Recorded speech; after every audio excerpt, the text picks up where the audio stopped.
Tēnā koutou, tēnā koutou, tēnā koutou katoa.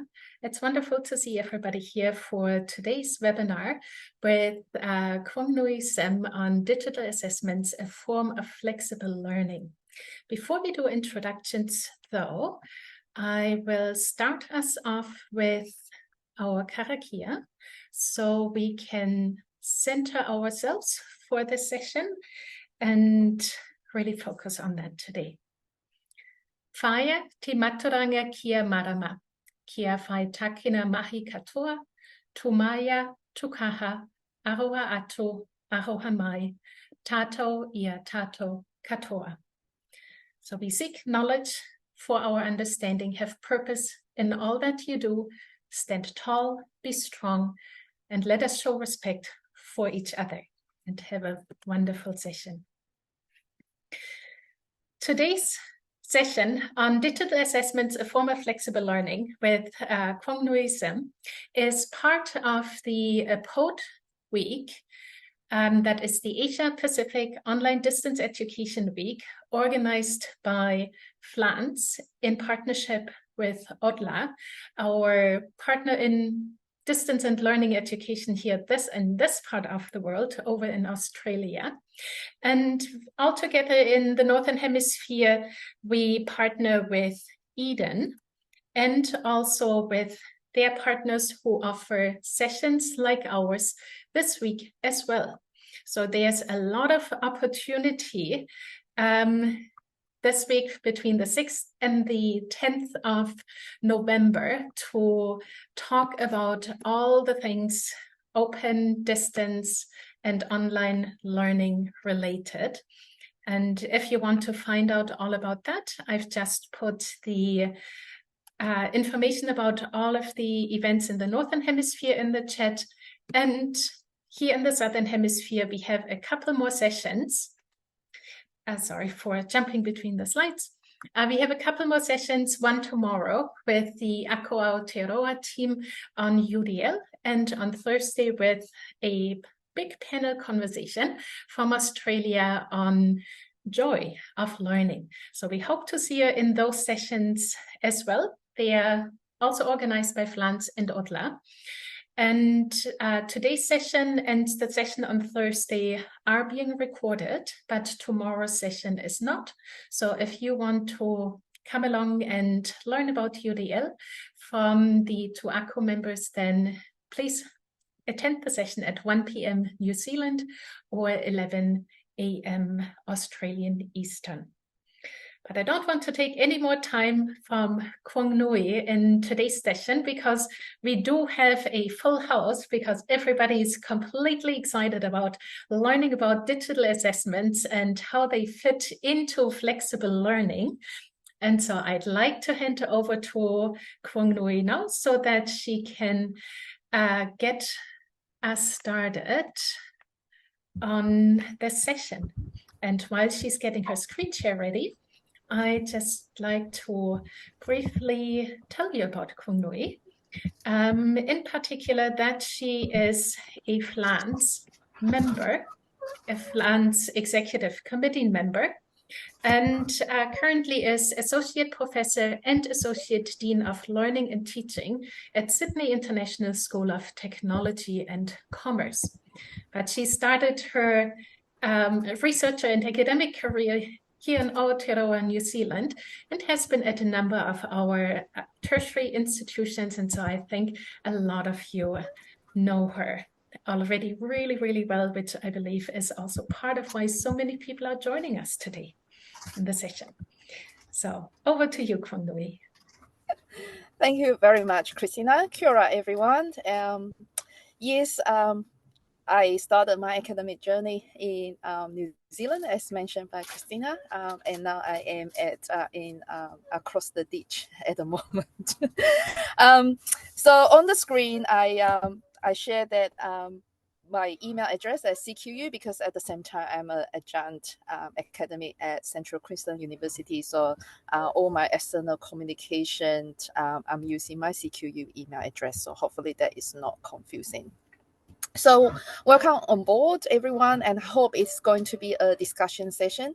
And one of the reasons we chose this topic, digital assessment, is because it's kind of like a starting point of the conversation for our FLANS conference next year, which I am part of the organizing committee. So heads out to everyone. There will be a topic or a theme on digital assessment for our next year conference, which will be held at University of Auckland in August 2024. So watch the space, and if you are, it will be good to see most of you or all of you to attend the conference. So today I'm not going to talk about what are digital assessment or how we are going to create digital assessments, but I'm thinking maybe we should talk about the opportunities and the challenges of what digital assessments bring for us in terms of as a form of flexible learning. So first of all, what are the opportunities? And recently in the most current blog post on FLANS, in FLANS weekly or monthly blog posts, there is an author, Peter Linford, talk about, making ARCO accessible for all. And one of the statements that he put in his blog post is because of AI and other factors, such as pedagogically improved methods of assessing students, most traditional written assessments are no longer relevant as a form of assessment, and many higher education institutions have been redesigning the assignment and assessment. I suppose this is quite up-to-date statement. At least it is happening in my institution for a couple of semesters now that we have been redeveloping and redesigning the assessments. And most of them, of course, will have to make it digital. But the point that I would like to emphasize here from this blog post is the accessibility. So maybe using digital ways of assessing students will make the assessments more accessible for all the students. And one example that was given in the blog post is, for example, a dyslexic student may not be good at reading and writing, which is quite a very common form of assessments that we have been using all this while in higher education. But what the author suggests is the students could be an excellent thinkers or analysts if a mechanism tool such as an AI tool is available for them. So there could be something that we could ponder in this statement or examples being given in that blog post. As we can see, and even in today's session, we have AI in the room as well, while the participant is attending the webinar. So maybe this is one way of looking at how we could start developing or redesigning our assignments or assessment for our students. And I see it as making it learning and teaching more accessible for everyone. And this aligns with a recent publication by Margaret and her team about designing assessment in the digital world. And they came up with a framework, and there are two that I think will be very adequate or suitable in today's session. Is this digital assessment in the digital world means that it is a means to develop digital literacies among students, which is quite true because all this while researching in educational technology space, it seems like digital literacy is not being taught explicitly in higher education. It's either that we take it for granted that all the students coming into higher education have a certain level of digital literacy in academic practices, or we kind of overlook the need of developing this digital literacy. So if all the assessments are being digitally developed or designed, maybe it is a way to help our students to develop their digital literacies. Part of my findings over the years in this space is that, and even in the most current research project that I'm involved in, one of the findings still show that students are comfortable using digital technologies, but they may not be digital literate or digital savvy in terms of academic practices. So maybe that is something that we can think about when using or adopting digital assessments in higher education. Another point this group of authors were talking about is digital assessment as a means to credential uniquely human capabilities.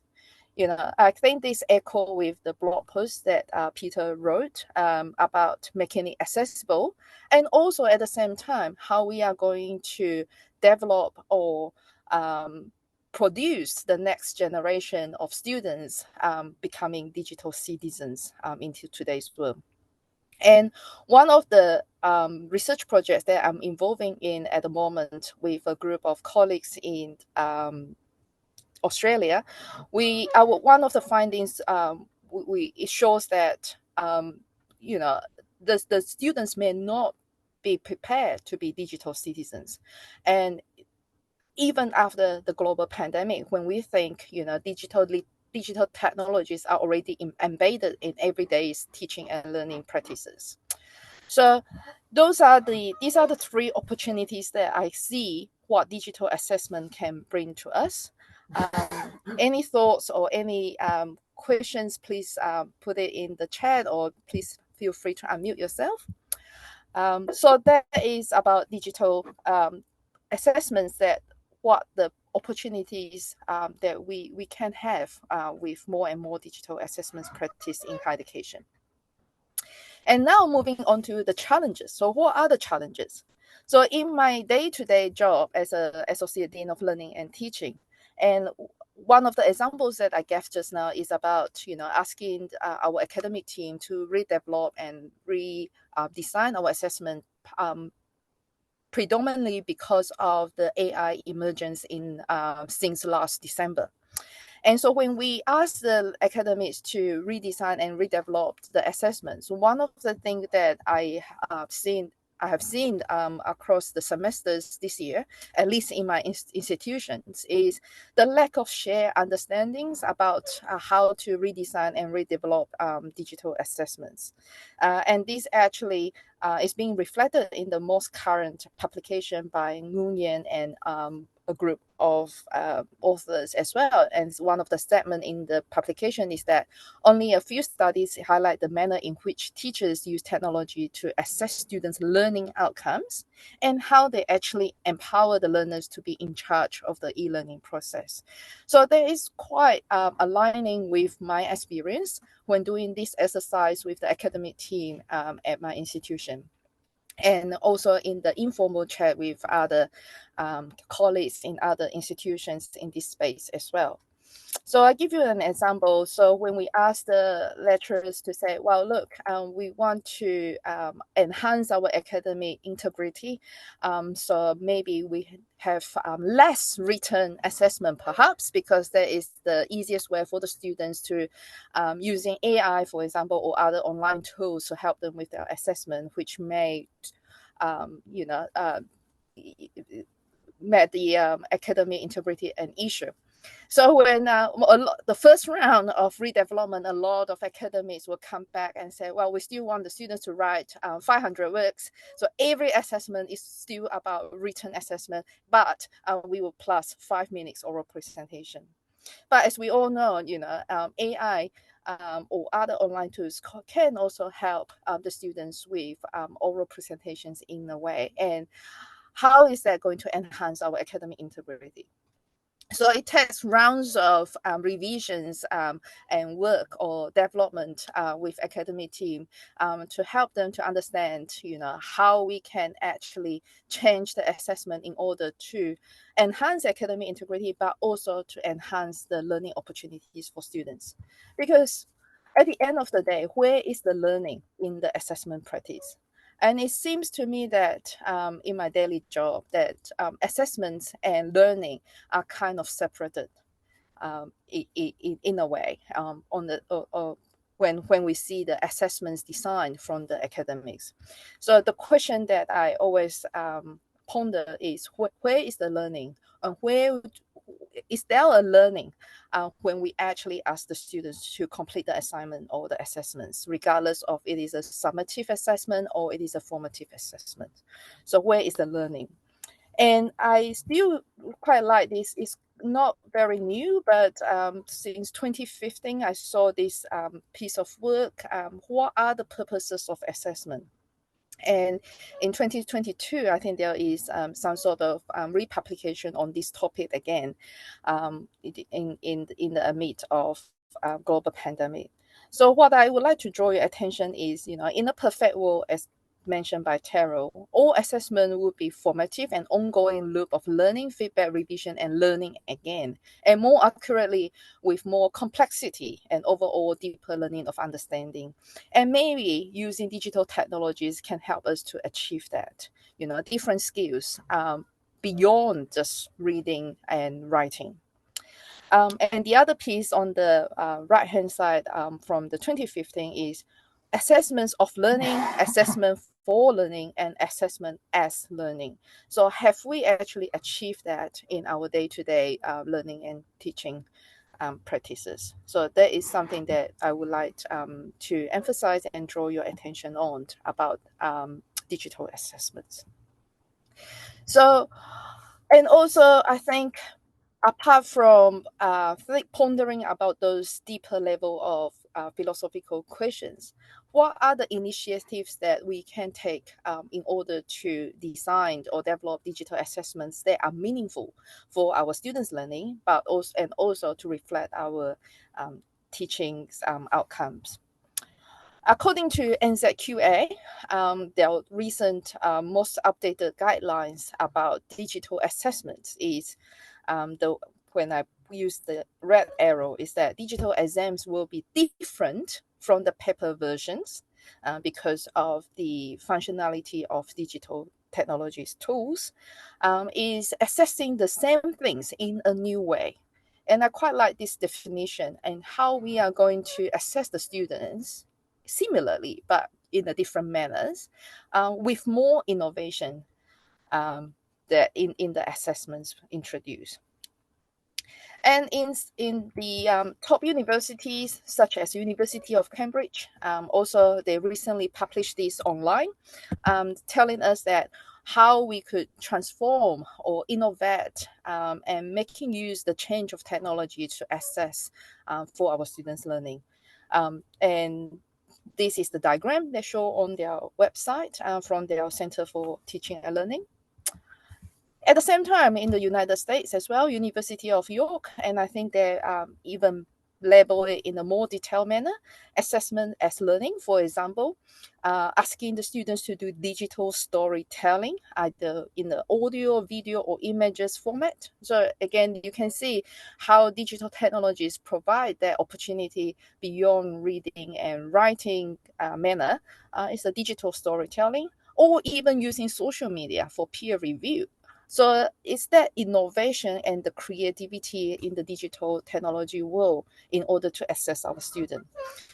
So I remember that actually remind me one of the conversation I had with one of the Blackboard Catalyst winners about 10 years ago, I think, when I was doing the research project on how to use learning management system in a more effective and efficient manner. One of the Catalyst winners actually told me how he has been incorporating social media in learning and teaching space. And I know quite a lot of our institutions are quite skeptical in terms of the way of we can embed social media in our learning and teaching. So I guess there is a fine line how we use it. But in that case, that Catalyst winner told me, he embedded Twitter onto Blackboard and that conversation keeps going, and he could actually see the understanding or the level of understanding on the topic of among the students, and how the students actually branch out to connect with like-minded scholars or students in other parts of the world. So that has been happening for a while, and now how the University of York is introducing this idea as part of their digital assessments. Maybe not blog, maybe not Twitter, but maybe other tools that we could find, for example, on Office 365. There are actually tools on Office 365 that we can use as a digital assessment tool.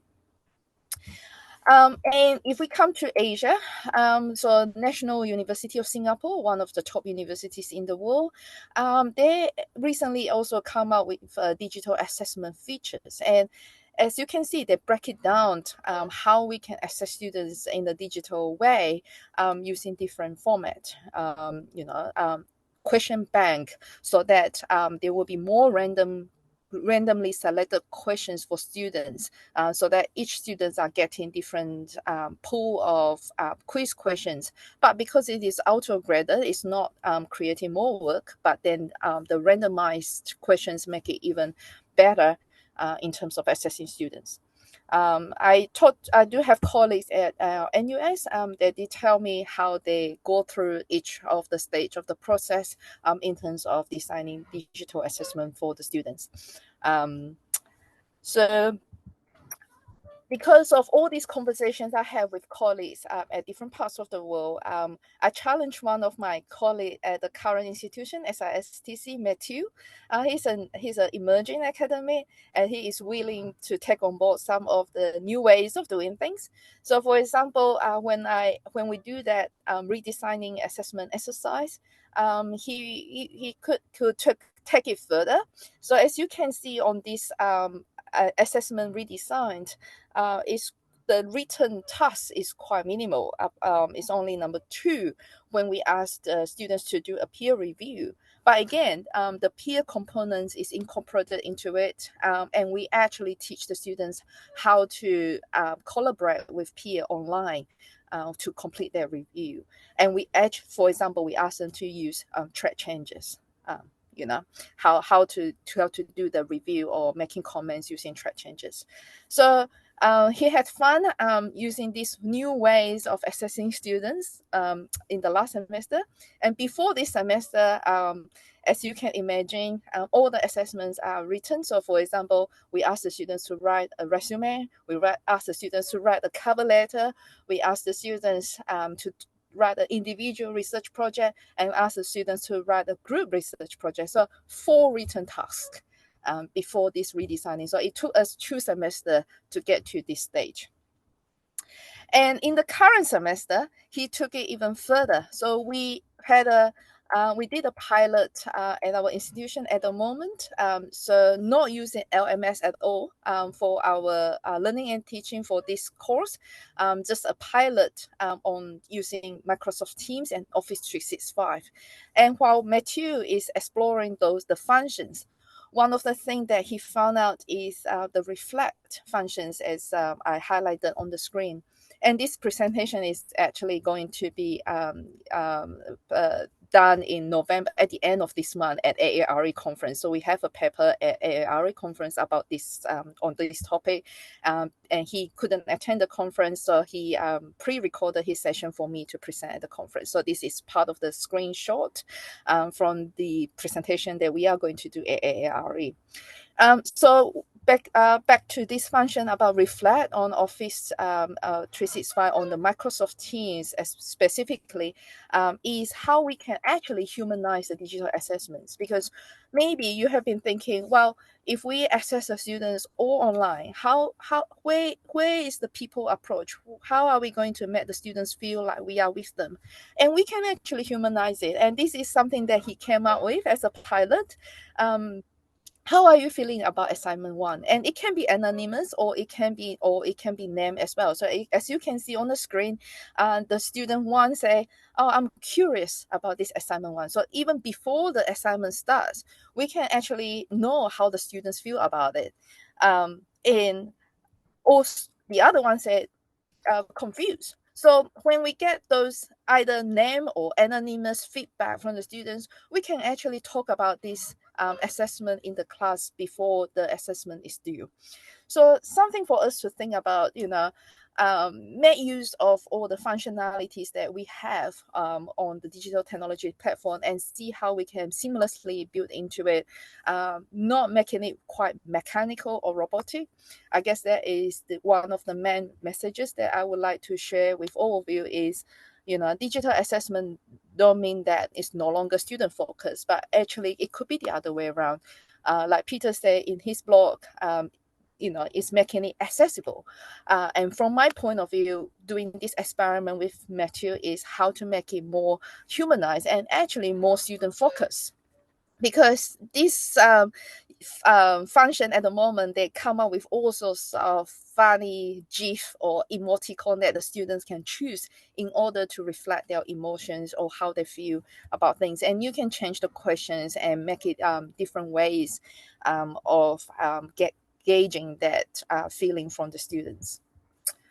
And I guess that brings to the last part of my presentation today is, and this is from a unknown author on the slide share, but I think it is quite relevant, and I still couldn't dig down who is the author for this slide share, but one of the point that I think is quite relevant to us and for us to be adopted is flexible learning, flexible assessment, flexible teachers, and we are going to develop or produce superior graduates. And I think that aligns with the theme of this session is how we can use digital assessments as a form of flexible learning and teaching. So in summary, I came up with a metaphor is if assessments can be described as a digital snapshot, then digital assessment can be like a streaming videos, where the digital snapshot is a picture of what the students know that is captured in a single moment of time. For example, in the past, I remember during my student time, is 3 hours binge exam written questions, and it's that moment of time and what I can remember during that moment of time. But digital assessment could provide an opportunity like a moving picture that demonstrates students' active thinking, critical thinking, and how to relate to the learning and teaching. So I guess that's all from me. Any questions or feedback to discuss, I would like to hear from you so that we can have a good correlation on this topic. Feel free to put it in the chat or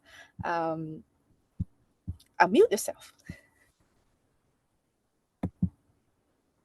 Thank you very much, Kwong Nui, for that brief overview and the questions to the audience now. We do already have one early one in the chat by DN. So I'm just going to read it so that we have it on the recording as well. And that is, social media is either creating or amplifying polarization of opinion, and thus phrases like hating on. And for such reasons, it is a good idea to use tools.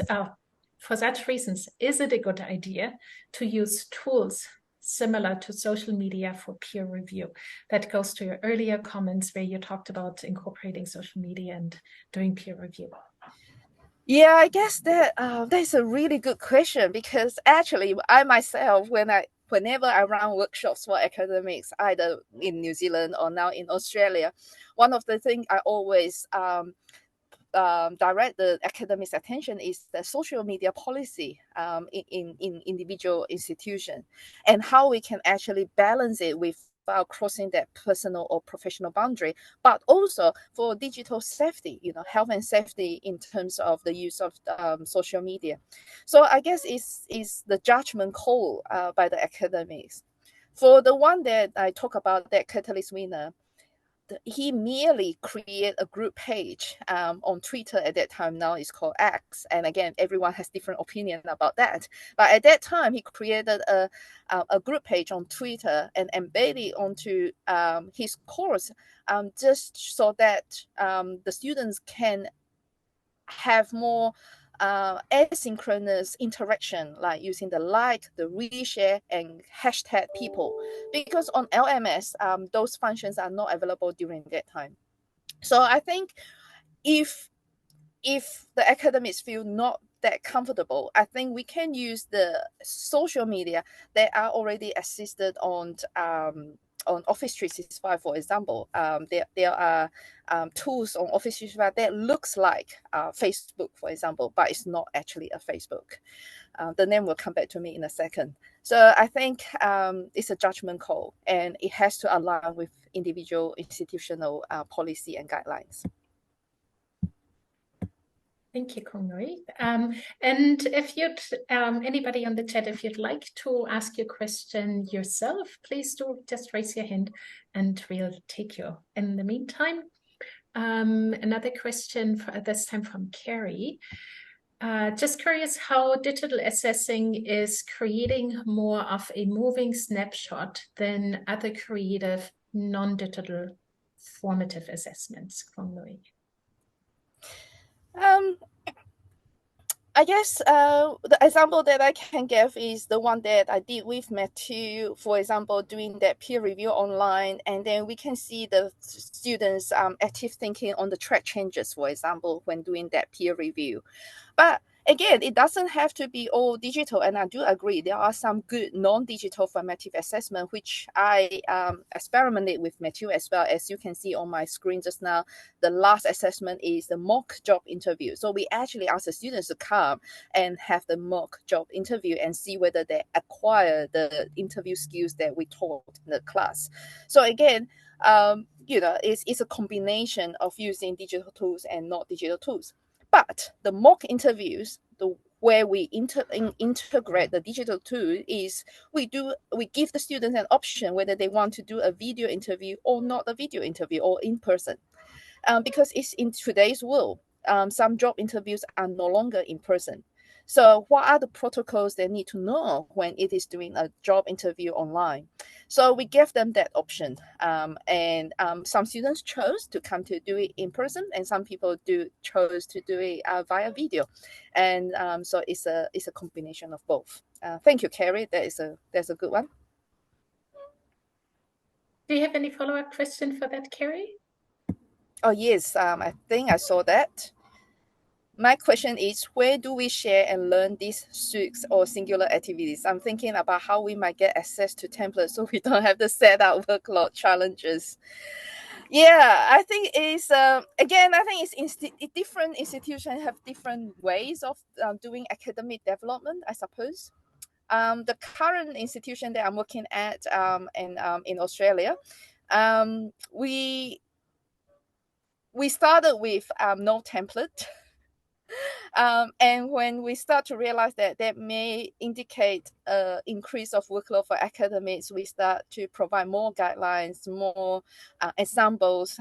So it is down to me. It becomes my workload to find all those resources and compound them together and run a workshop for academics, and whether they have questions or not.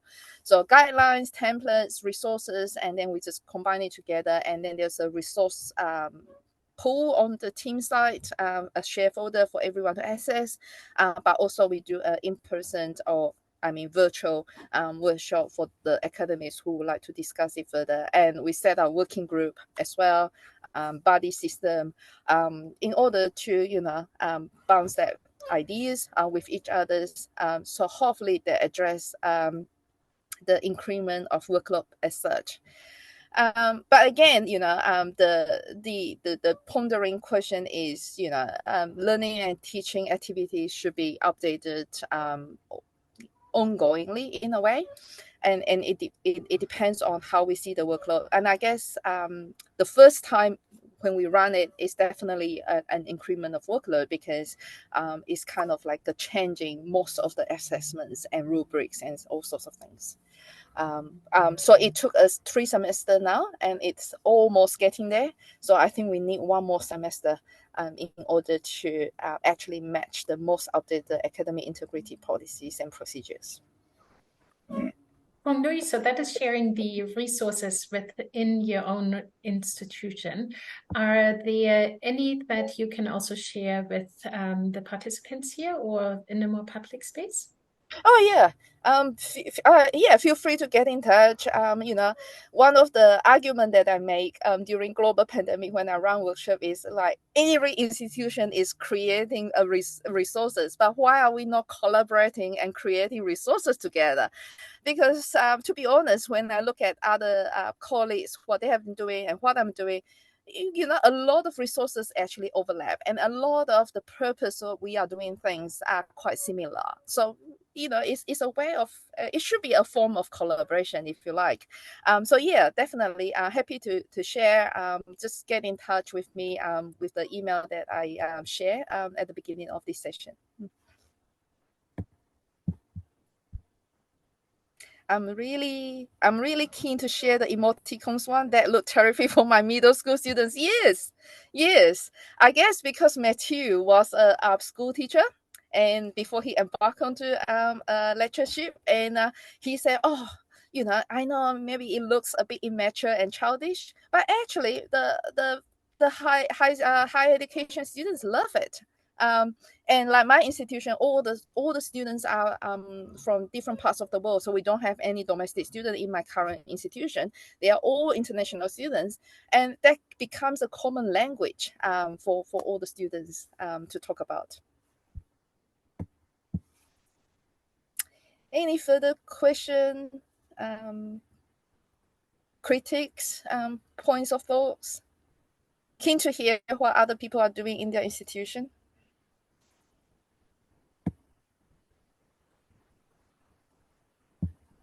So Oriel mentions that there is the elephant in the room, which is AI. And so question for you, Kwong Nui, do you think digital approaches might lessen that possibility given they may be more authentic? Yeah, and I think most of the institutions have similar guidelines and procedures. And the AI project that I'm working or piloting now with a different institution, it shows to me that it's the digital awareness and the digital safety awareness that we have in terms of how we use AI. And yesterday only, last night actually, I read a post from the colleague from University of Otago, for those who are in New Zealand, how Territory led the use of AI, and what are the things that we need to consider and think about when we use AI. And definitely, I think that may lessen the possibility, the elephant in the room, given that there may be more authentic now. And AI is evolving so fast that there are more and more functionalities, and there are a lot is beyond what we have imagined before AI was evolved so rapidly since last December. So I agree with you, Oriel, and that is what we piloted in my current institution last semester with the students as well. We encourage all the lecturers to actually teach students how to use AI. And because my institution is the bachelor or the masters are all technology or IT focused, I guess it is that digital capabilities, how we develop that digital literacy and capabilities and digital citizens that we want our graduates to have. So yeah, it's all incorporated in the learning and teaching, not only on the assessments. I have a question for you, Kwong Nui, to that topic. How do you ensure the student privacy then, though, with Gen AI, if you have something kind of running underlyingly, like a transcript or a summary maker of a platform that the university might not have vetted yet, whether the privacy regulation actually adhere to the university policy. For example, a few weeks ago, there was a big outcry because terms and conditions of Zoom had changed, saying that everything can be recorded, or largely everything. And then it was reverted back because suddenly there could have potentially been quite a bit of privacy breach, or that data gets sent to another country. When the university or tertiary institution in general says, well, data can't leave. So what do you do in those circumstances? Yes, AI capabilities, students should know how to navigate those tools, but shouldn't they also know about these concerns that come in at the same time?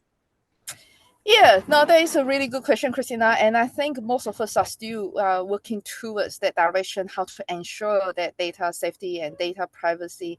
But again, I think it seems like it becomes a norm. So almost every meeting I go to or I attend, there will be an AI attending the meeting as well. To a point, I think a few months ago, when we ran workshop for academic team, it seems like, wow, the attendance is so good. But when we look into it, actually half of the team in the meeting are AI. So they send the AI to attend the professional development workshop, but then there's no real person in that. So again, I think that means more guidelines have to be created, and that's what we did. So now for the academics who couldn't make it to the meeting, we don't allow the AI to attend the workshop virtually. But saying that, when we have the in-person meeting or in-person workshop, how are we going to know someone is not turning on their AI on their device when sitting in the room? So if we actually need to police or having some sort of, I don't know, cat and mouse situation, it is kind of getting trickier, isn't it? And I think at the moment, I can see that UNESCO, United States, they are all doing all sorts, especially in Europe. They come up with guidelines, policies, and procedures. Similar to what the data privacy issue that the Euro GDPR that they have come up with. Maybe one day they will become a norm again to come to this part of the world in New Zealand and Australia. Not sure whether I answer your question, but it's a work in progress at the moment at my institution. That's the short answer. Yeah. So what do you do then if somebody does turn on one of those AI things that haven't really been vetted yet? At the moment, they're allowed.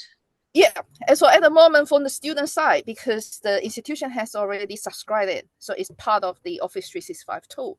So it's up to the individual lecturer whether they allow the students to do that in the class.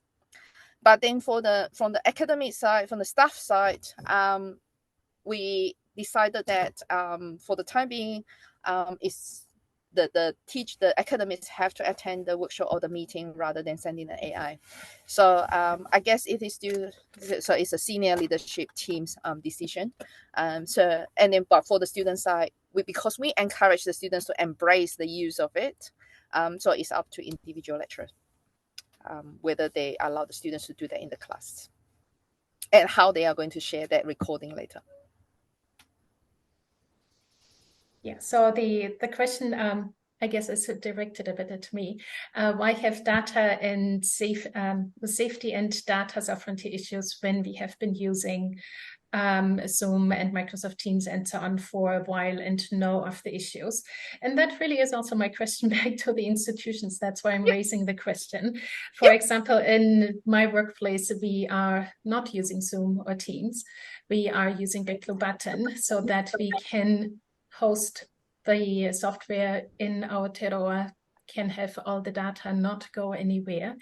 And when I use artificial intelligence, for example, to create transcripts for podcast episodes that I'm recording, I'm not having the AI run through while I'm recording the session, but I'm first editing it locally and then pushing it to an automatic transcript generator so that I can be sure that no private part of the conversation that I don't want to appear in a data corpus is actually being saved to the cloud.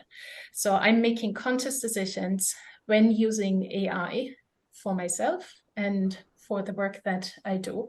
Kind of Flans is a bit different because there we currently don't really run anything in the breakout rooms. And so most the editing of the sessions is very minimal and it is being published publicly. But when I know that there's a confidential meeting, then I would very much like to have everybody else more aware of those things.